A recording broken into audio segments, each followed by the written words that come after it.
नमस्कार साथियों, स्वागत है आपका अपने YouTube चैनल विश्वास इंग्लिश क्लासेज जयपुर। प्यारे विद्यार्थियों, जैसा कि आप सबको पता है कि हम यहाँ आपके इस चैनल पर इंग्लिश से जुड़े हुए कुछ इम्पोर्टेंट टॉपिक्स की क्लासेस, आप इंग्लिश की इम्पोर्टेंट क्लासेस जो हैं वो लेके आते हैं। तो आज कुछ एक ऐसा ही बहुत इम्पोर्टेंट टॉपिक, बहुत ही इम्पोर्टेंट सेगमेंट आपके लिए मैं लेके यहाँ आया हूँ। जैसा कि टॉपिक आपको दिख रहा होगा, पीछे लिखा हुआ है पीरियड्स ऑफ इंग्लिश लिटरेचर।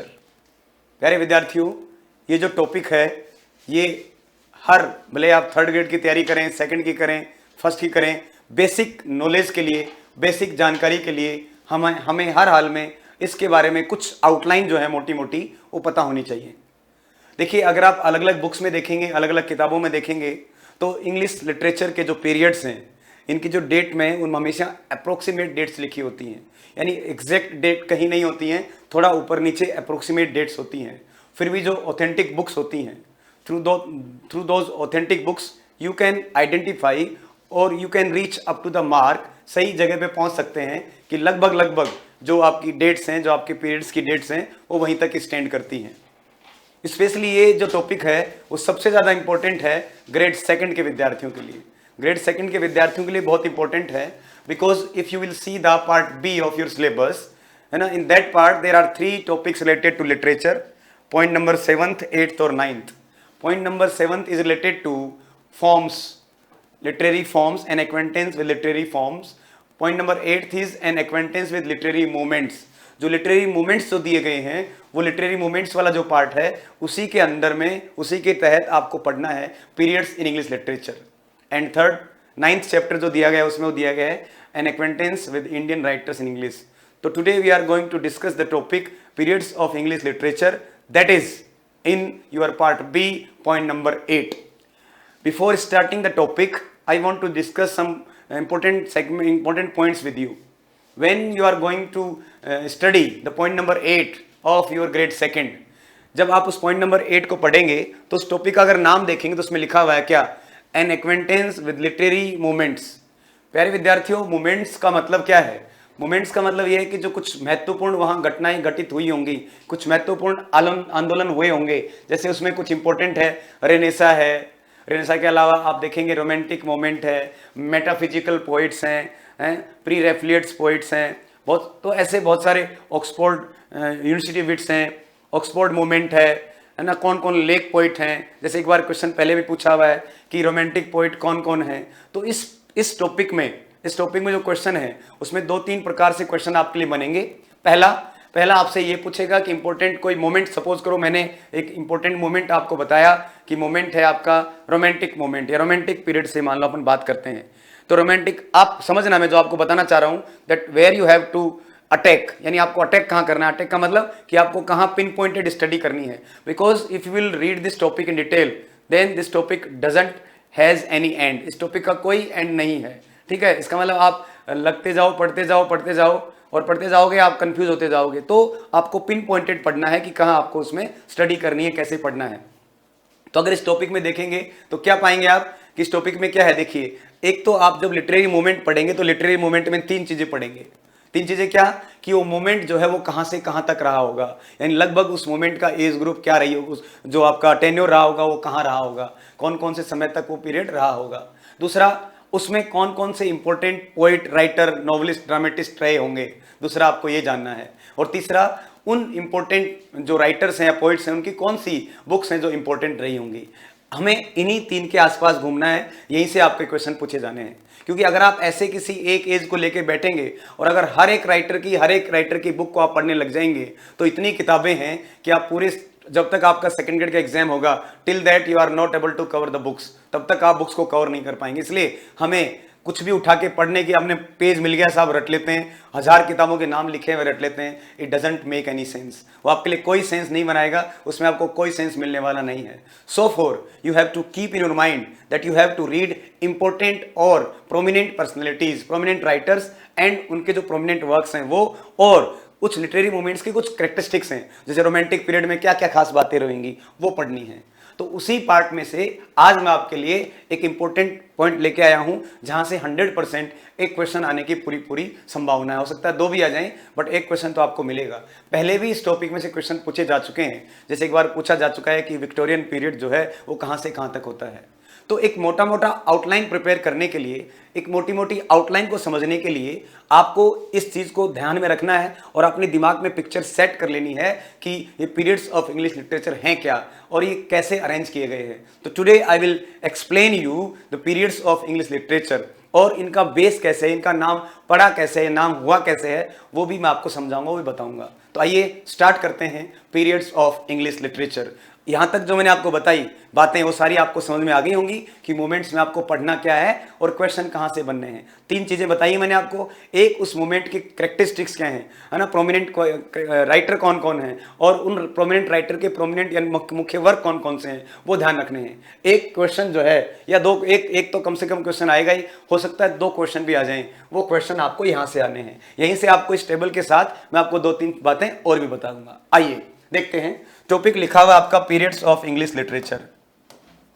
जब पीरियड्स ऑफ इंग्लिश लिटरेचर में देखते हैं आप, तो सबसे पहले पीरियड्स ऑफ इंग्लिश लिटरेचर की जो शुरुआत आप देख रहे हैं कि इसकी शुरुआत होती है 450 से 1066, यानी 450 से लेके 1066, 450 से 1066। मोटा मोटा ये बाइफर्केशन है, मोटा मोटा इसकी आउटलाइन है। बाकी अलग अलग वेरिएशंस और भी होते हैं। मैं आपके सामने एक मोटी सी पिक्चर लेके आया हूं, जहां से क्वेश्चन आप ठीक कर देंगे इसको देख के भी। सबसे पहले कि इसकी जो सबसे पहली शुरुआत होती है वो 450 से लेके 1066 तक है, 1066 तक है। इसको हम बोलते हैं ओल्ड इंग्लिश पीरियड। कौन सा पीरियड है ये आपका ओल्ड इंग्लिश पीरियड है। ठीक है, देखिए ये ओल्ड इंग्लिश पीरियड को एक दूसरे नाम से भी जानते हैं। ठीक है, इस ओल्ड इंग्लिश पीरियड का एक नाम और लिखा है मैंने सामने, एंग्लो सैक्सन पीरियड। एक नाम और लिखा है एंग्लो सैक्सन पीरियड। तो ओल्ड इंग्लिश पीरियड को एंग्लो सैक्सन पीरियड क्यों कहते हैं आप समझिएगा। जर्मनी, जो आप जर्मन कंट्री है, जर्मनी जानते हैं, उस जर्मन कंट्री में कुछ ट्राइब्स थी, कुछ जातियां थी, है ना, ट्राइब्स थी। उन ट्राइब्स में एक ट्राइब थी आपकी एंग्लो, एक ट्राइब थी आपकी सैक्सन और एक ट्राइब थी जूट, JUT। 3 ट्राइब्स थी, एंग्लो सैक्सन और जूट। तो ये एंग्लो सैक्सन और जूट जो ट्राइब्स थी, उन ट्राइब्स के नाम पे इसका नाम पड़ा हुआ है एंग्लो सैक्सन पीरियड। समझ गए किसकी वजह से? वो जो जातियां हैं, जो ट्राइब्स हैं, वो ट्राइबल जो हैं कौन कौन से हैं आपके, एंग्लो हैं, सैक्सन हैं और जूट्स हैं, उनकी वजह से इस पीरियड का नाम क्या है, ओल्ड इंग्लिश पीरियड है। चूंकि यहां तक आपको पता है बहुत ज्यादा कोई ऐसे लिखने के लिए मटेरियल उपलब्ध नहीं थे, कोई प्रिंटिंग प्रेस वगैरह कुछ नहीं थी, तो इस समय में हमें कोई बहुत ज्यादा वर्क नहीं मिलते हैं, हमें बहुत ज्यादा किताबें यहां से अवेलेबल नहीं होती हैं। हालांकि कुछ एक आधे वर्क मिलेंगे हमें कभी, बीवुल्फ वगैरह कुछ वर्क्स हैं, वो इतने इंपॉर्टेंट नहीं, हमसे पूछेगा भी नहीं, ये हमारे लिए इतना इंपॉर्टेंट सेगमेंट नहीं है। बस आप इतना ध्यान रखना कि जो ओल्ड इंग्लिश पीरियड है, इस ओल्ड इंग्लिश पीरियड का जो टेन्योर, जो समय है, वो 450 से लेके 1066 तक है। तो ये पहला पीरियड हो गया हमारा, जिसको हम कह रहे हैं ओल्ड इंग्लिश पीरियड। ठीक है, आगे बढ़ते हैं। सेकंड, दूसरे में देखेंगे आप, दूसरा देखिए 1066 से लेके ये 1500 तक, 1066 से लेके ये 1500 तक का जो पीरियड है दूसरा, इसको हम कह रहे हैं मिडल इंग्लिश पीरियड। कौन सा पीरियड कह रहे हैं इसको? Middle English period. Middle English period है ये, मिडल इंग्लिश पीरियड। तो यहां भी मिडल इंग्लिश पीरियड में भी कोई बहुत इतना ज्यादा इंपॉर्टेंट क्वेश्चन हमारे लिए नहीं बनते हैं। मिडल इंग्लिश पीरियड में आप एक बात ध्यान रखना, मिडल इंग्लिश पीरियड को जब हम स्टडी करते हैं, मिडल इंग्लिश पीरियड की हम जब बात करते हैं, इसको थोड़ा एक अलग एंगल से अपन देखना चाहें तो यहां 2-3 व्यक्ति इंपॉर्टेंट, वो एक जो फेमस व्यक्ति है इंपॉर्टेंट, उसका नाम है जोफ्री चौसर। आपको अलग से मैं बाद में जब थोड़ा और बता दूंगा एक दिन, कि मान लो एक एज टाइम, एक ग्रुप है 1340 से लेके लगभग 1400 तक, 1340 से लेके लगभग 1400 तक, ये जो मैंने लिखा है 1340 से लेके 1400 तक का समय जो है, 1340 से 1400 तक का समय है। यहां एक व्यक्ति हुआ था जोफ्री चौसर। किस व्यक्ति, नाम क्या लिखा मैंने? चौसर। कहीं कहीं आपको किताबों में लिखा हुआ मिल जाएगा जोफ्री चौसर। तो 1340 से 1400 तक का जो टेन्योर है, जो पीरियड है, इसको हम कहीं कहीं चौसर के नाम से भी जानते हैं, यानी ये एज ऑफ चौसर भी हम कह सकते हैं। तो चौसर जो थे, उनको वो बहुत मतलब पहला ऐसा व्यक्तित्व है, पहले ऐसी पर्सनैलिटी है जो इंग्लिश लिटरेचर में बहुत फेमस पर्सनैलिटी व्यक्तित्व बना, जिनका नाम क्या था? जोफ्री चौसर। इनकी एक बुक है, आपको पता है, प्रोलॉग टू कैंटरबरी टेल्स। ये जो कैंटरबरी टेल्स है ये बहुत फेमस किताबें हैं जिसमें कुछ कहानियां हैं, स्टोरीज हैं, वो बताई गई हैं कि पिलग्रिमेज एक यात्रा का जिक्र किया गया है कि लोग यात्राओं पे जा रहे हैं और वहाँ पे कहानियाँ सुना रहे हैं। तो एक ऐसा व्यक्ति जो फेमस व्यक्ति, पहला इंपॉर्टेंट व्यक्ति जो आपको दिमाग में रखना है, जो आपके दिमाग में आना चाहिए कि लिटरेचर की शुरुआत में अगर किसी फर्स्ट पर्सनैलिटी का आपके लेवल के हिसाब से, हम नेट सेट उसकी बात नहीं कर रहे हैं, according to your level, according to your exam, the first person who is most important for you is Geoffrey Chaucer. ठीक है, तो आपको चौसर, तो आपको देखिए जब चौसर इंपॉर्टेंट है इसका मतलब इसकी कुछ किताबें भी हमारे लिए इंपॉर्टेंट हो जाएंगी। तो अगले दूसरे कभी वीडियो के अंदर मैं आपके लिए किताबों के नाम भी लेके आऊंगा कि कौन कौन सी किताबें हमें पढ़नी है, कौन कौन से वर्क्स हमारे लिए इंपॉर्टेंट हैं। बस अभी आप इतना ध्यान रखें कि जो मिडिल इंग्लिश पीरियड है, इस पीरियड में एक व्यक्ति हुआ जिसका नाम क्या है, चौसर, वो हमारे लिए इंपॉर्टेंट बन जाता है, जोफ्री चौसर। तो देखिए 1340 से 1400 तक का समय जब हम कह रहे हैं कि ये चौसर की एज है, चौसर का समय है, इसका मतलब इससे पहले वाले समय को, यानी यहां चौसर है तो इससे पहले वाले समय को हम यूं भी तो कह सकते हैं प्री चौसर, प्री चौसर, यानी चौसर से पहले का समय कौन सा कहलाएगा, प्री चौसर पीरियड। कोई दिक्कत थोड़ी है भाई, हम इसको मान लो इससे पहले ये बोलना चाहें कि यहाँ ये चौसर का टाइम है अगर 1340 से 1400 तक का, तो इससे पहले के समय को हम बोल सकते हैं कि ये प्री चौसर है। तो कभी कभी आपको किताबों में यहाँ इस मिडिल इंग्लिश पीरियड की जगह कई बार आपको लिखा हुआ मिलेगा प्री चौसर पीरियड या चौसर, एज ऑफ चौसर। तो ये वाली तो हो गई एज ऑफ चौसर, इससे पहले का समय जो होगा वो कौन सी एज हो जाएगी आपकी, प्री चौसर पीरियड। कौन सा पीरियड हो जाएगा, प्री चौसर पीरियड। समझ गए? तो यहाँ जो इंपॉर्टेंट नेम है वो आपको ध्यान रखना है, चौसर, यानी इसी मिडिल इंग्लिश पीरियड के अंदर एक व्यक्ति है चौसर, इसलिए हम इसको यहां से एज ऑफ चौसर भी इसी पीरियड के अंदर आ जाती है। ठीक है, तो एक नाम आप ध्यान रखेगा चौसर, और जब चौसर नाम ध्यान रखें तो इसकी कुछ 2-3 किताबें इंपॉर्टेंट हैं, उनका भी नाम हमें ध्यान रखना पड़ेगा, वो हम याद करेंगे। और बुक्स का जो है वो चैप्टर में अलग एक आपके एक वीडियो में लेके आऊंगा। यहां सिर्फ मेरा उद्देश्य आपको आउटलाइन बताना है कि कौन कौन से टेन्योर, कौन कौन सा पीरियड जो है किससे बिलोंग करता है। क्लियर हो गया होगा? I think it is very clear to you that middle English period जो वो है 1066 से लेके 1500 तक का है, और इसी बीच में there was a personality known as Geoffrey Chaucer, और उसका है 1340 से लेकर लगभग 1400 तक का समय है। ये चौसर की एज है, इसको हम एज ऑफ चौसर भी बोलते हैं। क्लियर हो गया? इसके बाद देखिए जब 1400 के बाद में जो बीच में समय आया, थोड़ा सा 1400 से लेकर आप 1500 तक के बीच में समय आएगा, यहाँ एक्चुअली क्या था, इस समय कोई बहुत ज्यादा लिटरेचर का डेवलपमेंट हुआ नहीं था। यहाँ जब आप लगभग यहाँ से पहुंचेंगे आप 1500 के आसपास, इससे पहले का जो पीरियड है यानी चौसर के बाद, यानी 1400 से लेकर 1500 तक का जो पीरियड है बीच में, इसमें कोई बहुत ज्यादा डेवलपमेंट हुआ नहीं लिटरेचर का, कोई बहुत ज्यादा साहित्य इतना लिखा नहीं गया है, तो इतना ज्यादा लिटरेचर के हिसाब से अपने आप में ये पीरियड कोई बहुत मतलब ज्यादा ऐसे गोल्डन पीरियड के हिसाब से नहीं माना जाता। इस पीरियड को हम अगर मान लो किसी समय कुछ लिखा नहीं जाए, सुना सुना सा रहे, खाली खाली सा रहे, तो खाली को अंग्रेजी में हम क्या बोलते हैं, बैरन, बैरन यानी बंजर, बैरन। तो इसको हम यहां से इस समय इस पीरियड में एक नाम और भी लेते हैं, क्या, बैरन पीरियड। तो लगभग 1400 से लेकर 1500 तक के बीच का जो टाइम है इसको हम बैरन पीरियड के भी नाम से जानते हैं कि यहाँ का पीरियड बैरन पीरियड है। यही एक व्यक्ति था, एक बुक है जिसका नाम है टोटल्स मिससेलेनी, एक किताब है टोटल्स मिससेलेनी, वो बुक फेमस है, बाकी ज्यादा कुछ इसके अंदर है नहीं। तो ये यहाँ आप क्या करेंगे, ये यहाँ भी आपको ज्यादा कुछ मिलेगी नहीं, यहाँ तक आपको सिर्फ ध्यान रखना है कि एज ऑफ चौसर बीसी में आती है मिडिल इंग्लिश पीरियड में। इससे पहले वाले समय को हम प्री चौसर एज भी कह सकते हैं, जिसको हम ओल्ड इंग्लिश पीरियड बोल रहे हैं, इससे पहले वाला समय। यानी आप तो यूं मानिए जो भी चौसर की यानी 1340 से 1400 तक पहले का जो समय है वो सारा का सारा एक दूसरे नाम से भी जान सकते हैं, जिसको हम प्री चौसर भी कह सकते हैं। तो ये प्री चौसर और ये वाला हो गया चौसर, और चौसर के बाद में फिर जो पीरियड आ गया आपका, ये आ गया रेनेसा यानी पुनर्जागरण, रेनेसा। यहां से इंपॉर्टेंट लिटरेचर के वर्क्स जो हैं, इंपॉर्टेंट वर्क्स हमारे लिए स्टार्ट हो जाते हैं। I think you have already listen this word, आपने पहले भी इस वर्ड को लिसन किया होगा, सुन रखा होगा कि Renaissance. What is the meaning of Renaissance? Renaissance का मतलब है रीबर्थ, रेनेसा का मतलब है री अवेकनिंग, रेनेसा का मतलब है रिवाइवल। तो रेनेसा का मतलब अब हिंदी में आप जानते हैं, रेनेसा का मतलब है पुनर्जागरण।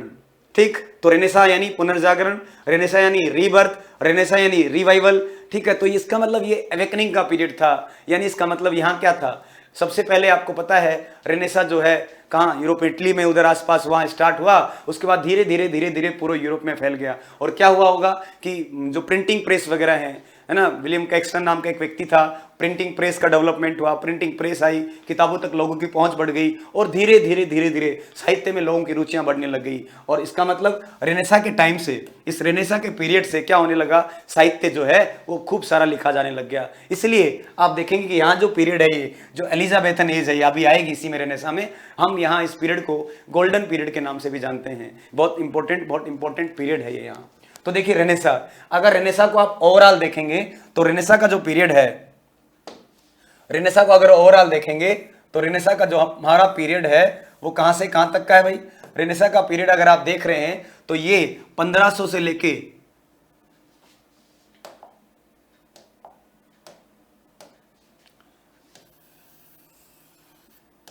1660 तक, 1500 से लेके 1660, यानी ये जो पीरियड है इसको पूरे को हम ओवरऑल मोटे रूप से क्या बोलते हैं, रेनेसा बोलते हैं, है ना। रेनेसा पीरियड है ये 1500 से लेके 1660 तक। अब यहां से इसको हम आगे अलग अलग 4 पार्ट में डिवाइड कर रहे हैं, है ना। यानी इस रेनेसा को हमने अलग अलग 4 पार्ट में डिवाइड किया है, अलग अलग नाम है, अलग अलग ग्रुप में इसको हमने बाइफरकेट किया है, डिवाइड किया है। तो देखिए क्या अलग अलग पार्ट में डिवाइड किया है, क्या क्या इसमें इंफॉर्मेशन है आप देखिएगा। सबसे पहले शुरुआत होती है एलिजाबेथन एज। एलिजाबेथन एज यानी जो क्वीन एलिजाबेथ थी, एलिजाबेथन एज। देखिए वैसे कहीं कहीं आप अगर नेट से सर्च करेंगे, कहीं देखेंगे, कई बार आपको लिखा हुआ मिलेगा 1553, यानी देखिए यहाँ एक प्रॉब्लम थी। 1553 से लेके 1558 तक, 1553 से लेके 1558 तक दूसरी महारानी थी जिसका नाम था मैरी, MARY, ठीक है, मैरी। तो ये इनका कुछ विवाद था वहां, तो हमें उसमें नहीं जाना है, हमें हिस्ट्री की तरफ नहीं जाना है, हमें तो लिटरेचर के बारे में सोचना है कि अगर कहीं आपको 1553 में लिखा हुआ है, इसका मतलब वहां वास्तव में वहां जो क्वीन थी, जो रानी थी उस समय मैरी थी, वास्तव में लीगली रूप से जब एलिजाबेथ जो है उस सीट पे बैठी, यानी जो क्वीन बनी वो थी 1558 से, और 1558 से लेके इनका जो टेन्योर रहा वो 1603 तक रहा, 1558 से लेके 1603 तक रहा। इसलिए ये जो पीरियड है सारा इन एलिजाबेथ के नाम पे ही, इसको हम कौन सी एज के नाम से भी जानते हैं, एलिजाबेथन एज के नाम से भी जानते हैं। ये आपकी कौन सी एज है, एलिजाबेथन एज है, ठीक है। उसके बाद 1603 से लेके अगर 1625 में आप देखेंगे, 1603 से लेके 1625 में देखेंगे तो यहाँ जैकोबियन एज है। ये जो जैकोबियन एज है ये एक यहाँ किंग थे जेम्स फर्स्ट,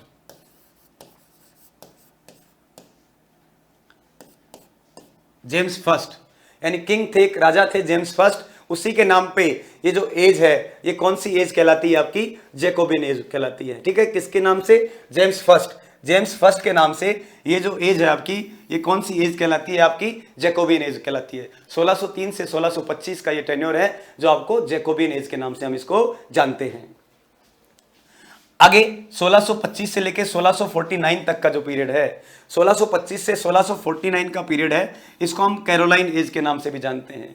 कौन सी एज है, कैरोलाइन एज। और यहां हम कह सकते हैं चार्ल्स, एक राजा थे चार्ल्स फर्स्ट, यानी चार्ल्स फर्स्ट के नाम पे, कौन सा राजा है, Charles first, king Charles first के नाम पे ये जो एज है ये कौन से नाम से जानी जाती है, कैरोलाइन एज के नाम से जानी जाती है, ठीक है। तो जेम्स फर्स्ट ऊपर, ये जैकोबियन एज, और 1625 से 1649 तक की जो एज है ये कौन सी एज कहलाती है, आपकी ये कैरोलाइन एज कहलाती है, ठीक है। ये आपकी कैरोलाइन एज हो गई। उसके बाद यहां से देखना इंपॉर्टेंट एक बात समझनी, अच्छा इस एलिजाबेथन एज में, इस पीरियड में आपको पता है इंपॉर्टेंट राइटर कौन कौन हुए हैं, ये बहुत गोल्डन एज मानी जाती है। यहां से आपको क्वेश्चन कहां से बनने वाला है, ऊपर मैंने बता दिया कि ऊपर 1066 से लेके 1500 तक के बीच में अगर इंपॉर्टेंट क्वेश्चन कहीं से बनना है, एक तो चौसर पे बनना है, और भी 2-3 लोग हैं उनके बारे में हम अलग से डिस्कस करेंगे। यहाँ एलिजाबेथन एज में जो है, यहाँ आपको पता है एलिजाबेथन एज के अंदर ड्रामा जो है, ड्रामा का बहुत ज्यादा डेवलपमेंट हुआ, ड्रामा बहुत फला फूला। तो यहाँ 2-3 फेमस ड्रामेटिस्ट थे, जिसमें एक जो आप सबका नाम जाना पहचाना परिचित नाम है जिसका नाम है विलियम शेक्सपियर। तो विलियम शेक्सपियर, उसके अलावा क्रिस्टोफर मार्लो। विलियम शेक्सपियर को आपको पता है बहुत सारे ड्रामा है ना, अलग अलग हैं, किंग लियर है, मैकबेथ है, कोरियोलानस है, जूलियस सीजर है, बहुत इतने अलग, किंग लियर, और भी बहुत सारे हैं, as you like it etcetera, खूब सारे हैं। तो वो जो ड्रामा है वो विलियम शेक्सपियर के ड्रामा हमारे लिए इंपॉर्टेंट हो जाते हैं, हमें उनको याद करना है। 2 इनकी लॉन्ग नरेटिव पोइम भी हैं, ठीक है, वीनस एंड एडोनिस और दूसरा है द रेप ऑफ लुक्रेशिया। तो वो पोइम भी हमें याद कर लेनी है। विलियम शेक्सपियर के वर्क हमारे लिए इंपॉर्टेंट हो जाते हैं। एक और फेमस ड्रामेटिस्ट था यहाँ दूसरा, जिनका नाम है बेन जॉनसन। क्या? बेन जॉनसन के नाम से हम जानते हैं। दूसरा फेमस व्यक्ति कौन है हमारे लिए यहाँ? Ben Jonson. उसके अलावा एक और फेमस पर्सनैलिटी यहाँ पे जिसका नाम है क्रिस्टोफर मार्लो। अगर आपने पढ़ा हो तो एक इनका वर्क है डॉक्टर फोस्टस। मुझे लगता है यूनिवर्सिटीज में आपने पढ़ा होगा सबने डॉक्टर फोस्टस। तो कुल मिला के क्रिस्टोफर मार्लो है ना, डॉक्टर फोस्टस और विलियम शेक्सपियर, ये ड्रामेटिस्ट थे। इन्होंने बहुत फेमस ड्रामे लिखे हैं और खासकर इनमें से विलियम शेक्सपियर बहुत फेमस पर्सनैलिटी है। तो हमें उन व्यक्तियों के बारे में थोड़ा थोड़ा जानना है और उनके कुछ फेमस वर्क्स हैं उनके बारे में हमें जानना होगा। इसके अलावा यहीं इसी समय एक फेमस व्यक्ति फ्रांसिस बेकन जो आपको पता है, जिन्होंने ऐसे लिखे हैं है ना, ऐसे फ्रांसिस बेकन के ऐसे हैं 58 ऐसेज उन्होंने लिखे हैं। उनके ऐसेज फेमस हैं। उनके अलावा उनके कुछ वर्क्स भी हैं जैसे द एडवांसमेंट ऑफ लर्निंग है ना, उसके बाद डी ऑगमेंटिस है, नोवम ऑर्गेनम है और न्यू एटलांटिस है, डी सेपेंसिया और ऐसे कुछ वर्क्स हैं। तो वो इंपॉर्टेंट वर्क्स बनते हैं, हमें उनको भी जानना है। तो आप William Shakespeare, Ben Jonson, Christopher Marlowe, Francis Bacon, इन सब लोगों को हम यहाँ पढ़ते हैं। तो ये जो एज है आपकी, ये कौन सी एज है? ये आपकी रेनेसा पीरियड में एलिजाबेथन एज है और यहाँ जैकोबिन और कैरोलाइन एज यहाँ ये निकलती है, चलती जाती है। यहीं आपके जॉर्डन वगैरह वो भी यहीं आ जाते हैं, जॉर्डन एटसेट्रा। तो ये उसके बाद यहां से जो पीरियड स्टार्ट होता है 1649 से 1660 तक, देखिए इस पीरियड का नाम है कॉमनवेल्थ पीरियड। ध्यान से सुनना, कॉमनवेल्थ रटना नहीं है कि अब यहां तक हम देख रहे हैं कि ये जैकोबिन एज, कैरोलाइन एज, ये जैकोबिन एज का नाम किसके नाम पे था साहब? एक व्यक्ति है जेम्स फर्स्ट राजा था, उसी के नाम से कौन सी एज हो गई? जैकोबियन। यहाँ चार्ल्स फर्स्ट राजा था, उनके नाम से कौन सी एज हो गई? कैरोलाइन। यहाँ महारानी एलिजाबेथ थी तो इनके नाम से कौन सी एज होगी? एलिजाबेथ। तो आपको याद हो जाएगा कि एलिजाबेथन एज, ठीक है। उधर आपके जेम्स फर्स्ट तो जैकोबियन एज, उधर आपके चार्ल्स फर्स्ट, इसका मतलब कैरोलाइन एज, याद हो जाएंगे आपको। उसके बाद ये जो आता है कॉमनवेल्थ, ये नाम थोड़ा आपको अलग सा लग रहा होगा। देखिए यहाँ 1649 के आसपास इसी समय एक व्यक्ति था इंग्लैंड में जिसका नाम ओलिवर क्रॉमवेल था।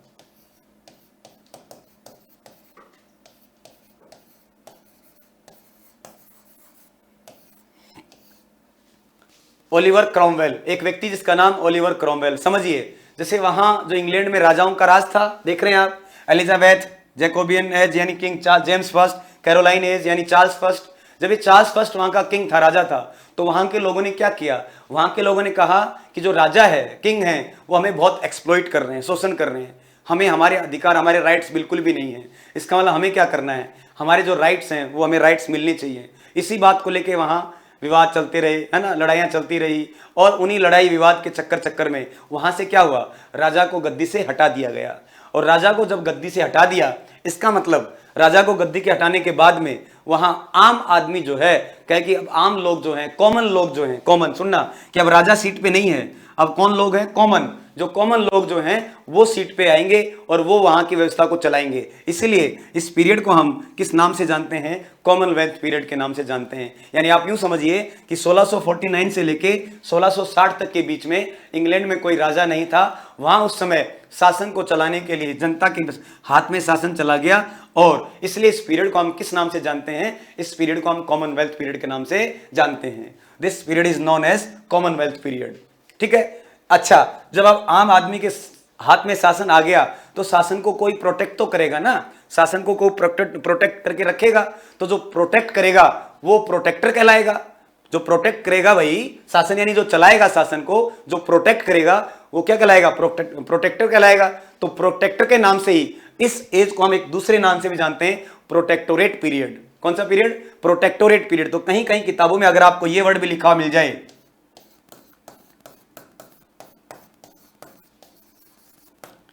प्रोटेक्टोरेट, अगर कहीं कहीं आपको किताब में ये लिखा मिल जाए प्रोटेक्टोरेट, तो समझना, मैं समझा रहा हूं वापस से कि 1649 से लेके 1660 तक इंग्लैंड में कोई राजा नहीं था। आम आदमी का वहां, कॉमन लोगों का वहां शासन था और कॉमन लोगों का शासन चला रहा था। जो व्यक्ति चला रहा, जो उनको जो प्रोटेक्ट कर रहा था, वो क्या होगा? वो प्रोटेक्टर कहलाएगा। और जो प्रोटेक्टर होगा, इसीलिए इस पीरियड का नाम क्या हो गया? इसको हम प्रोटेक्टोरेट पीरियड के नाम से भी जानते हैं। और ये प्रोटेक्टर का काम कर कौन रहा था उस समय? ये ओलिवर क्रॉमवेल था, ठीक है। तो इसका मतलब ये चलाने वाला, शासन चलाने वाला व्यक्ति उस समय कौन था? ओलिवर क्रॉमवेल था। अब इसमें एक शब्द और मिल जाएगा कई बार आपको इसी एज का, ये इसमें 2-3 नाम मिलते हैं, कई बार आपसे पूछ लेगा कि प्रोटेक्टोरेट पीरियड कहां से कहां तक है। तो आप समझना, चाहे हम प्रोटेक्टोरेट पीरियड कहें चाहे हम कॉमनवेल्थ पीरियड कहें, बात एक ही है, ठीक है। कॉमनवेल्थ क्योंकि आम आदमी के हाथ में शासन है इसलिए कॉमनवेल्थ कहलाया, और आम आदमी जो शासन चलाने वाला था वो प्रोटेक्टर कहलाया, तो प्रोटेक्टर के नाम से क्या बन गया, प्रोटेक्टोरेट पीरियड बन गया ये, ठीक है। और उस व्यक्ति का नाम क्या था जो प्रोटेक्टर का काम कर रहा था, वो ओलिवर क्रॉमवेल था, ठीक। मुझे लगता है ये बात आपको बिल्कुल क्लियर हो गई होगी। अब इसी में एक वर्ड और लिखा है, प्यूरिटन इंटररेजनम। प्यूरिटन इंटररेजनम का मतलब क्या है, देखिए समझिए आप। प्यूरिटन का मतलब होता है वो व्यक्ति, प्यूरिटन का मतलब होता है वो व्यक्ति जो मोरल प्रीचिंग में, नैतिक चीजों में, नैतिक शिक्षा में, रिलीजन में, धर्म में ज्यादा विश्वास करता है, वो प्यूरिटन कहलाता है। वो क्या कहलाता है आपका, प्यूरिटन कहलाता है। प्यूरिटन इंटररेजिनम, इंटररेजिनम का मतलब है दो चीजों के बीच गैप का समय, दो चीजों के बीच गैप। तो यहां किन दो चीजों के बीच में गैप है कि 1649 से लेके 1660 तक जो गद्दी खाली रही, यानी सीट पे कोई नहीं था, इसलिए क्या कहला रहा है, इंटररेजिनम। यानी यहां इस पीरियड के बीच में कोई भी इंग्लैंड में राजा नहीं था, यहां किसका शासन था, कॉमनवेल्थ का, इसलिए इसको हम प्यूरिटन इंटररेजिनम भी कहते हैं। यहां कोई ज्यादा मतलब रिलीजियस, इस समय के जो वर्क भी होंगे आपको मिलेंगे वो भी सारे रिलीजियस वर्क्स की तरह ज्यादा मिलेंगे।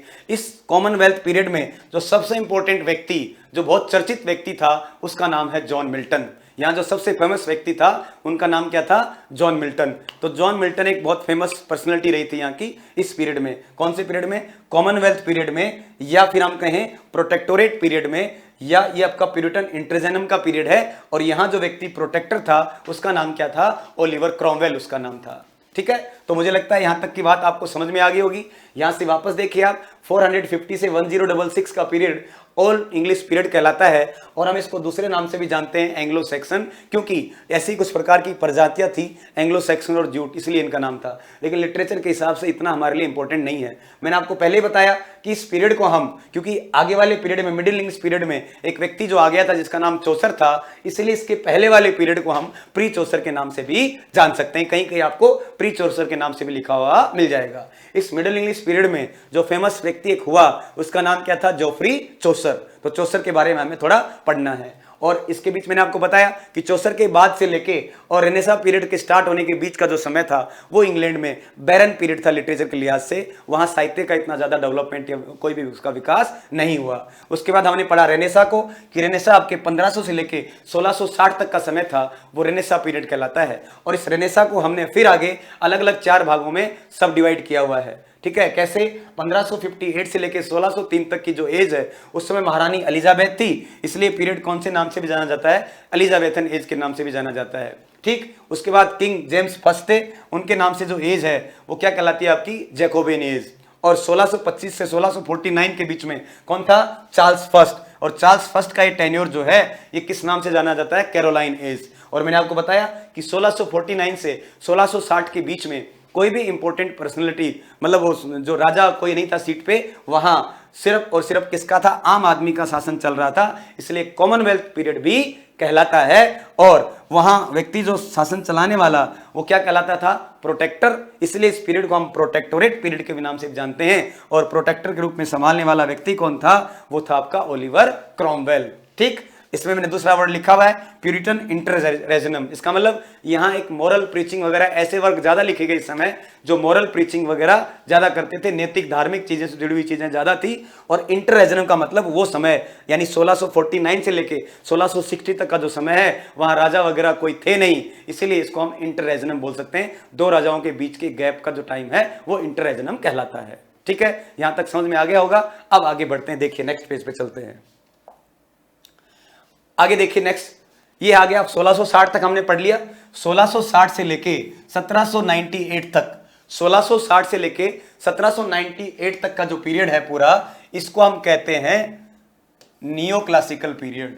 कौन सा पीरियड कहते हैं इसको हम, नियो क्लासिकल। देखो एक वर्ड है नियो, ये जो वर्ड है नियो, नियो का मतलब न्यू है, और क्लासिकल का मतलब, क्लासिकल आप हम गाने वगैरह सुनते हो आप, तो गाने वगैरह हम क्या करते हैं, क्लासिकल, जो पुराने गाने होते हैं, जो पुराने गाने हैं उनको हम क्या बोलते हैं, क्लासिकल।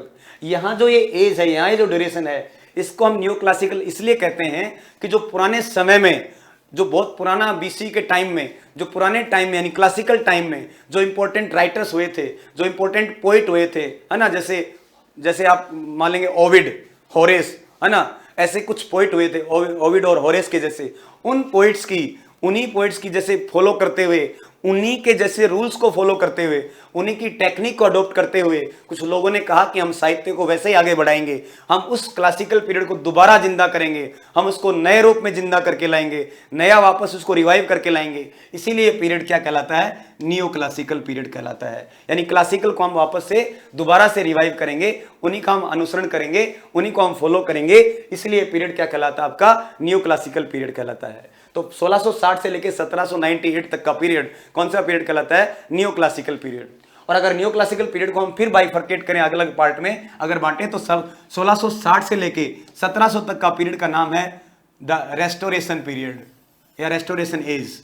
देखिए इस रेस्टोरेशन को समझिए, हमने अभी पीछे पढ़ा है कि 1649 से लेके 1660 तक का जो समय था, वहां इंग्लैंड में कोई राजा नहीं था। ठीक, वहां आदमी यानी कॉमन व्यक्ति का शासन था, कॉमनवेल्थ था। तो जब वो कॉमनवेल्थ था, आम आदमी का शासन था, इसका मतलब क्या हुआ? कॉमनवेल्थ पीरियड में कोई राजा नहीं था। अब आप क्या सोच रहे हैं? जब 1660 का समय आया, मैंने आपको वहां एक वर्ड और लिखवाया है, इंटररेजनम का मतलब वहां जो राजा नहीं था वो समय है 1649 से लेके 1660 तक का समय। 1660 में क्या हुआ? दोबारा एक व्यक्ति चार्ल्स सेकंड, कौन? Charles second. 1660 के अंदर चार्ल्स सेकंड जो है वो इंग्लैंड का राजा बना, दोबारा से वहां दोबारा राजा बना। अब देखिए, किसी व्यक्ति को पहले सीट से हटाया गया है, वहां कोई राजवाज नहीं है, आम आदमी यानी ओलिवर क्रॉमवेल शासन चला रहा था। तो इसके बाद अब क्या करेंगे? अब किसी आदमी को आप सीट से उठा के वापस गद्दी पे बैठाएंगे, यानी वापस उसको रीस्टोर कर देंगे, वापस साम्राज्य, वापस उसको स्टार्ट, मतलब राजाओं का दोबारा साम्राज्य स्टार्ट हो जाएगा, यानी दोबारा सीट पे वो लोग रीस्टोर हो जाएंगे। उनके वापस रीस्टोर होने की वजह से, राजा के दोबारा सीट पे बैठने की वजह से ही ये पीरियड रेस्टोरेशन पीरियड के नाम से जाना जाता है। तो अगर आपसे कोई मान लो कभी आपके दिमाग में आए कि इसका नाम रेस्टोरेशन क्यों पड़ा, तो इसका नाम रेस्टोरेशन इसलिए पड़ा कि यहां आके 1660 में किंग जो है, राजा है चार्ल्स सेकंड, वो दोबारा सीट पे रीस्टोर हो गए थे, इसीलिए इस पीरियड को हम रेस्टोरेशन पीरियड के नाम से भी जानते हैं। तो ये आपका पीरियड कौन सा हो गया? रेस्टोरेशन एज या रेस्टोरेशन पीरियड हो गया आपका। क्लियर हो गया होगा? तो आपका रेस्टोरेशन पीरियड या रेस्टोरेशन एज हो गई। ठीक, उसके बाद आप देखिए 1700 से लेकर 1745 तक आगे जाएंगे। 1700 से लेकर 1745 पर ये क्या कहलाता है? Augustan as. अगस्टन, हर नाम के पीछे कोई ना कोई कारण है, रटना नहीं मारना है, आपको अपने आप समझ में आ जाएगा कि उसका नाम ये ऐसा पड़ा क्यों, ये ऐसा नाम बना क्यों। तो ये जो कारण ये दिया गया एज, ये लिखा हुआ है इसमें द अगस्टन एज। एक्चुअली क्या हुआ था? जो बीसी का टाइम है, पहले बीसी के टाइम में यानी बिफोर क्राइस्ट, उस समय बीसी के टाइम के अंदर एक बीसी के टाइम एक राजा हुआ था, किंग अगस्टस। किंग अगस्टस कौन थे? किंग अगस्टस एक राजा हुए थे। ठीक है, तो किंग अगस्त जो राजा थे, किंग अगस्टस, उन्हीं के नाम से यहां इस एज का नाम क्या पड़ा? The Augustan as. समझ गए आप? वो जो राजा थे वहां किंग अगस्त, उन्हीं के नाम से यहां पे इस एज का नाम पड़ गया अगस्टन एज। क्लियर हो गया? तो अगस्टन एज क्यों पड़ा? अगस्टन एज वहां से वापस से पुराने वहां से राजा का नाम उठा के, और उस समय जो फेमस व्यक्ति हुए होंगे, उस समय जो फेमस पोइट हुए होंगे, यानी उन्हीं के प्रकार की पोइट्री को दोबारा रिवाइव करने के बारे में सोचा, और लोगों ने कहा कि हम वैसी टाइप की पोइट्री लिखेंगे, इसलिए वापस ये नाम आ गया आपका कौन सा? Augustan as. तो ये अगस्टन एज है यहाँ पे। उसके बाद 1745 से लेके 1798 का जो पीरियड है, इसको हम कहते हैं the age of sensibility.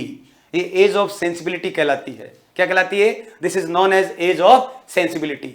Age of sensibility में जो यहां इस समय, इसको कहीं कहीं आप एज ऑफ ट्रांजिशन भी कहेंगे। एज ऑफ ट्रांजिशन यानी ट्रांजिशन का दौर था, यानी बदलाव का दौर था, लिटरेचर में धीरे धीरे परिवर्तन आने लग गया था। तो यहाँ ये एज ऑफ सेंसिबिलिटी या एज ऑफ ट्रांजिशन भी कहलाती है। यहाँ मैं आपको तीन इंपॉर्टेंट बात बता रहा हूँ नियो क्लासिकल में। यहाँ ध्यान रखना, ए बी सी तीनों जगह तीन इंपॉर्टेंट बातें मैं आपको बताना चाहता हूँ। जो आपने लिखा है द रेस्टोरेशन एज, इस रेस्टोरेंट एज को हम एक व्यक्ति के नाम से भी जानते हैं, जिसका नाम है जॉन ड्राइडन।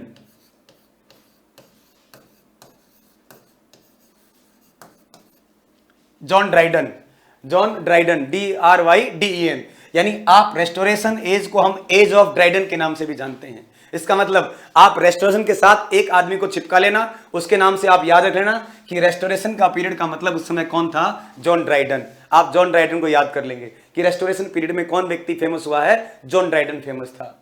यहां जो अगस्टन एज है इसको आप दूसरे नाम से भी जान सकते हैं, ये आप अलेक्जेंडर पोप, अब शॉर्ट में लिख रहा हूं पोप, इसको हम एज ऑफ पोप को नाम से भी जानते हैं। पूरा नाम क्या है इनका, अलेक्जेंडर पोप। तो आप अगस्टन एज कहें या आप इसको एज ऑफ पोप कहें। यहां जो फेमस पोइट था, इसका क्वेश्चन आ चुका है एग्जाम में एक बार कि रेप ऑफ द लॉ किसने लिखा, तो लिखने वाले कौन थे, वो अलेक्जेंडर पोप ही थे। तो ये हो गया आपका अगस्टन एज या एज ऑफ पोप। ये जो द एज ऑफ सेंसिबिलिटी है, इसमें यहां जो फेमस व्यक्ति हुआ उसका नाम था Samuel Johnson.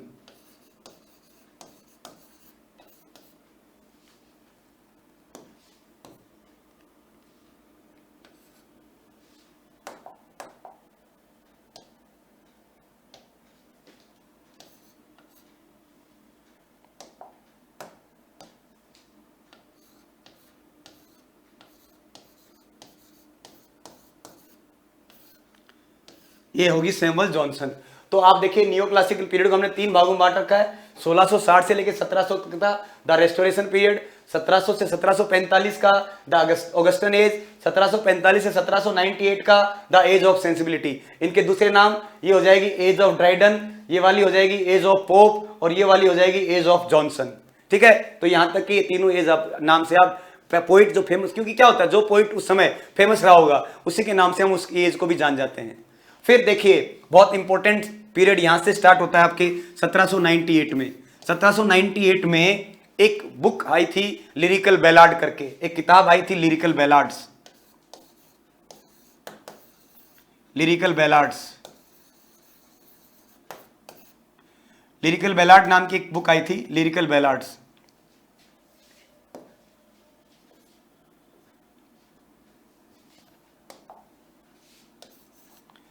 Lyrical ballads, lyrical ballad book जो थी इसमें कविताएं थी कुछ। ये एक व्यक्ति है विलियम वर्ड्सवर्थ और साथ में एस.टी. कोलरिज, उन दो लोगों ने मिलकर किताब लिखी लिरिकल बैलाड। और वो लिरिकल बैलाड कब आई, 1798 में। उस लिरिकल बैलाड के किताब के साथ ही साथ जिस एज की शुरुआत हुई वो कहलाती है आपकी रोमांटिक पीरियड। कौन सा पीरियड कहलाता है, वो आपका रोमांटिक पीरियड कहलाता है। ठीक है, तो इसका मतलब रोमांटिक पीरियड में, और इससे क्वेश्चन आ चुका है कि निम्न में से कौन सा रोमांटिक पीरियड में शामिल नहीं था व्यक्ति, तो दो नाम तो बहुत फेमस है यहाँ, एक तो विलियम वर्ड्सवर्थ और दूसरा एस.टी. कोलरिज, है ना। तो और बाकी हम आगे जब किताब डिस्कस करेंगे तो वहां बता दूंगा। जॉन कीट्स और सेले नाम आते हैं, तो लेकिन दो विलियम वर्ड्सवर्थ और एस.टी. कोलरिज वो दो व्यक्ति थे। उनके साथ लिरिकल बैलाड के साथ जिस एज की शुरुआत हुई 1798 से लेके और 1832 तक का जो पीरियड है, ये कौन सा पीरियड कहलाता है आपका, ये रोमांटिक पीरियड कहलाता है। कौन सा पीरियड कहलाता है, रोमांटिक पीरियड। ठीक है, दिस इज रोमांटिक पीरियड। उसके बाद आप आए आगे 1832 से लेके 1901। यहां देखिए आप, यहां एक इंपॉर्टेंट बात बताता हूं, पीछे क्वेश्चन आया है पहले आरपीएससी में एक बार कि विक्टोरियन पीरियड कहां से कहां तक शुरू होता है। तो प्यारे विद्यार्थियों यहां आपको एक एज तो लिखी हुई 1832, कभी कभी आपको ये 1837 भी मिल जाएगा, ध्यान रखना। 1832 और 1837 दो अलग अलग है, मैं पहले बता रहा हूं। 1832 में एक्चुअली इंग्लैंड में क्या हुआ था, इंग्लैंड में 1832 में एक रिफॉर्म बिल पास हुआ था। रिफॉर्म बिल क्या, लोग इलेक्टोरल सिस्टम जो है, वोटिंग का अधिकार, जो वोटिंग राइट के लिए अधिकार की डिमांड कर रहे थे, उसी एवज में 1832 में एक बिल पास हुआ था। तो उस बिल पास होने के साथ ही, जब वो बिल पास हुआ था, उसी बिल पास होने के साथ ही क्या था, विक्टोरियन एज की शुरुआत हो गई थी। इसलिए आपको ये एज जो है 1832 से 1901 में मिलेगी। जब आप कोई अच्छी किताब देखेंगे, एम.एच. अब्राहम वगैरह की किताब देखेंगे या हडसन की किताब देखेंगे, कोई भी अच्छी बुक मिलेगी, उसमें आप में सब में आपको ये लिखा मिलेगा 1832। लेकिन अगर एग्जाम में 1832 नहीं आए तो फिर दूसरी शुरुआत हम इसको 1837 से भी मान सकते हैं, क्योंकि 1837 में जो आपकी क्वीन थी विक्टोरिया, वो गद्दी पे बैठी थी, इसलिए इसको हम विक्टोरियन पीरियड को 1837 से भी शुरू मान लेते हैं। तो दो अलग अलग कंडीशन मैंने दोनों बता दी कि शुरुआत 1832 से और 1901 तक चलती है, या दूसरा 1832 अगर नहीं है तो 1837 से 1901 तक भी चलता है। दोनों का कारण, दोनों का रीजन मैंने आपको समझा दिया कि कैसे कैसे वो दोनों अलग अलग डेट लिखी हुई हैं। तो आप तो 1832 ऑथेंटिक रूप से जो अच्छी किताबों में इसकी सन दी गई है वो 1832 से 1901 ही है। और 1832 मैंने आपको बताया कि वहां रिफॉर्म बिल पास हुआ था 1832 में वोटिंग के लिए, तो वहीं से इसकी शुरुआत मान लेते हैं। लेकिन 1837 में क्वीन विक्टोरिया सीट पे बैठी थी, तो क्वीन विक्टोरिया की वजह से 1837 भी कभी कभी इसको मान लेते हैं। तो यहाँ तक के लिए हमारे बहुत इंपॉर्टेंट पीरियड होते हैं। उसके बाद 1901 से 1914 तक का जो पीरियड है वो किंग एडवर्ड हुए थे, उनके नाम पे इस पीरियड को हम क्या कहते हैं, एडवर्डियन पीरियड भी कहते हैं। कौन सा पीरियड हो गया, एडवर्डियन पीरियड भी होता है। 1901 से लेकर 1914 का पीरियड एडवर्डियन पीरियड भी है। 1914 से आगे ये द मॉडर्न पीरियड है। तो कहीं 1938 या कहीं 1939 ऐसे कहीं 40, यहां तक इसको हम क्या कहते हैं, ये मॉडर्न पीरियड कहते हैं। और मॉडर्न पीरियड के बाद यानी 40 है ना, उसके बाद वाला समय जो होता है उसको हम लास्ट में पोस्ट मॉडर्न पीरियड भी कहते हैं। तो यहां से ज्यादा क्वेश्चन नीचे से बनेंगे नहीं आपके, मॉडर्न पीरियड और पोस्ट मॉडर्न पीरियड के क्वेश्चन आते नहीं है। एक जो क्वेश्चन यहां से बाई चांस बनते हैं तो जो नई बुक्स हैं, कोई नई किताबें पब्लिश हुई होंगी, उनके जो राइटर हैं आपसे, है ना, जो नई, जिसको मान लो कोई बुकर प्राइज मिल गया, जैसे एक बार क्वेश्चन पूछा हुआ है अरविंद अडिगा, है ना, उनको एक बुक थी व्हाइट टाइगर, तो उनको प्राइज मिला था उस साल, तो किताब पूछ ली। तो हमें उससे ज्यादा यहाँ तक कि ऊपर वाली एज में हमसे क्वेश्चन ज्यादा पूछे जाते हैं, नीचे नहीं। तो इस हमें ये एज का जो सिस्टम है इसको याद कर लेना है। वापस आप एक बार इसको देखें, 2 मिनट आपका रिवाइज हो जाएगा। ये देखिए यहां से आप देखेंगे 450 से लेके 1066 तक। अच्छा, ये जो एज लिखी है आप इसको पोइट के नाम से भी याद कर लें कि यहाँ कौन सा पोइट फेमस रहा होगा। तो ये 450 से 1066 तक यहाँ कोई फेमस इंपॉर्टेंट पोइट हमारे सामने नहीं रहा। ये एक बैरन टाइप पीरियड है, इसको हम एंग्लो सेक्शन पीरियड के नाम से भी जानते हैं, क्योंकि ये एंग्लो सेक्शन और ये क्या थी, कुछ प्रजातियां थी साथ में, ज्यूट, 3 प्रजातियां थी जर्मनी की, इसलिए एंग्लो सेक्शन पीरियड था। दूसरा 1066 से 1500 मिडिल इंग्लिश पीरियड था। यहाँ मैंने आपको बताया इस पीरियड में आपको एक व्यक्ति इंपॉर्टेंट जिसका नाम है जोफ्री चौसर, उसको ध्यान रखना है। यानी यहाँ 1340 से 1400 का जो समय था बीच में, उसको हम एज ऑफ चौसर के नाम से भी जानते हैं। और इसका मतलब उससे पहले वाली एज को, यानी इस पुराने वाले पीरियड को हम प्री चौसर एज भी कह सकते हैं। तो ये वाला पीरियड कहीं ना कहीं आपको प्री चौसर एज के नाम से भी मिल जाता है। तो प्री चौसर और ये हो गया चौसर मान लो, ठीक है। चौसर के बाद में आप रेनेसा में आ जाएंगे, तो इस रेनेसा पीरियड को आप मान लो, यहां तक के पीरियड को मान लो आप मिल्टन तक का पीरियड, ये 1649, 1558 से लेके 1649 तक का जो पीरियड है, इसको आप कह सकते हैं एज ऑफ शेक्सपियर। तो देखो ये हो गया पहला, 1 नंबर पे कहेंगे आप प्री चौसर, ये प्री चौसर, इसको 2 नंबर को कह देंगे आप चौसर, ठीक है। पहला हो गया आपका प्री चौसर, ये दूसरा हो गया आपका चौसर। तीसरा जो आएगा आपका, इसको कह सकते हैं आप age of Shakespeare. Age of Shakespeare के बाद यहां से इस पीरियड को आप कह सकते हैं एज ऑफ मिल्टन। ये क्या होगी आपकी एज ऑफ मिल्टन, यानी कहीं कहीं आपको इनके पोइट्स के नाम से भी एज मिलेगी, एज ऑफ मिल्टन। उसके बाद आप आगे बढ़ेंगे, एज ऑफ मिल्टन के बाद यहाँ 1660 से लेकर 1700 तक को, इसको आप कह सकते हैं एज ऑफ ड्राइडन, लिखा हुआ मैंने एज ऑफ ड्राइडन। और उसके बाद 1700 से लेकर 1745 का जो टाइम है, इसको आप कह सकते हैं एज ऑफ पोप।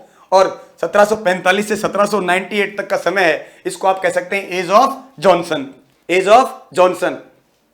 और उसके बाद यहां जो आपका रोमांटिक पीरियड है, इसमें कौन आ जाएंगे आपके, एज ऑफ वर्ड्सवर्थ कह सकते हो आप, कि यहाँ विलियम वर्ड्सवर्थ थे तो एज ऑफ वर्ड्सवर्थ कह सकते हैं, ठीक। उसके बाद आप देखेंगे यहाँ विक्टोरियन पीरियड में तो एक व्यक्ति हुआ था कौन, टेनिसन, तो इसको आप एज ऑफ टेनिसन कह सकते हैं, ठीक। और लास्ट में आप एज ऑफ हार्डी, तो हार्डी भी कह सकते हैं। तो आप पोइट के नाम से भी याद रख सकते हैं, क्योंकि कई बार ये नाम ना देके आपको पोइट के नाम भी पूछ लें, ठीक। तो देखो पुराना पीरियड, ओल्ड इंग्लिश पीरियड को हम क्या करें, प्री चौसर पीरियड, ठीक है, वो क्या आपका प्री चौसर पीरियड। उसके बाद जो मिडिल इंग्लिश पीरियड है 1066 से लेकर 1500 तक का, उसको हमने क्या कह दिया साहब, उसको हमने कह दिया एज ऑफ चौसर, ठीक, क्लियर हो गया। उसके बाद जब आगे आएंगे हम 1500 रेनेसा वाले पीरियड को, हम वहां जहां तक मिल्टन आता है यानी 1649 तक, उस पीरियड को हम कह सकते हैं age of Shakespeare. Age of Shakespeare के बाद में 1649 से लेकर 1660 तक, उसको हम कह सकते हैं age of Milton. Age of Milton के बाद में, जब आप एज ऑफ मिल्टन के बाद में आगे जाएंगे न्यू क्लासिकल पीरियड में, तो न्यू क्लासिकल पीरियड में सबसे पहले आपकी कौन सी एज थी न्यू क्लासिकल पीरियड के अंदर, रेस्टोरेशन पीरियड, उसको आप कह सकते हैं एज ऑफ ड्राइडन। उसके बाद अगली पीरियड जो है एज ऑफ ड्राइडन के बाद आप क्या कह सकते हैं, age of Pope. Age of Pope के बाद में अगली आ गई आपकी age of Johnson. Age of Johnson के बाद रोमांटिक पीरियड में आपकी हो गई एज ऑफ विलियम वर्ड्सवर्थ, और विलियम वर्ड्सवर्थ के बाद में एज ऑफ टेनिसन, और एज ऑफ टेनिसन के बाद में हो गया आपका एज ऑफ हार्डी। इस प्रकार से आप पोइट के नाम से भी उनको जान सकते हैं, ठीक है। तो एक मोटा मोटा खाका है जो मैंने आपको प्रिपेयर करके बताने की कोशिश की है, आप इसको पढ़ना और इस टेबल को याद कर लेना। इस तरह से भी याद करना है और पोइट के नाम से भी आपको याद करना है। पोइट के नाम मैंने लिख दिए, साथ साथ आप पोइट के राइटर के नाम से भी इनको याद कर सकते हैं, जैसे age of Dryden, age of Pope, age of Johnson, ये एज ऑफ वर्ड्सवर्थ होगी रोमांटिक वाली, यहाँ आपको टेनिसन मिल जाएगा और आपको हार्डी मिल जाएगा, ठीक है। स्टार्ट में आपको प्री चौसर, उसके बाद विलियम शेक्सपियर और एज ऑफ मिल्टन।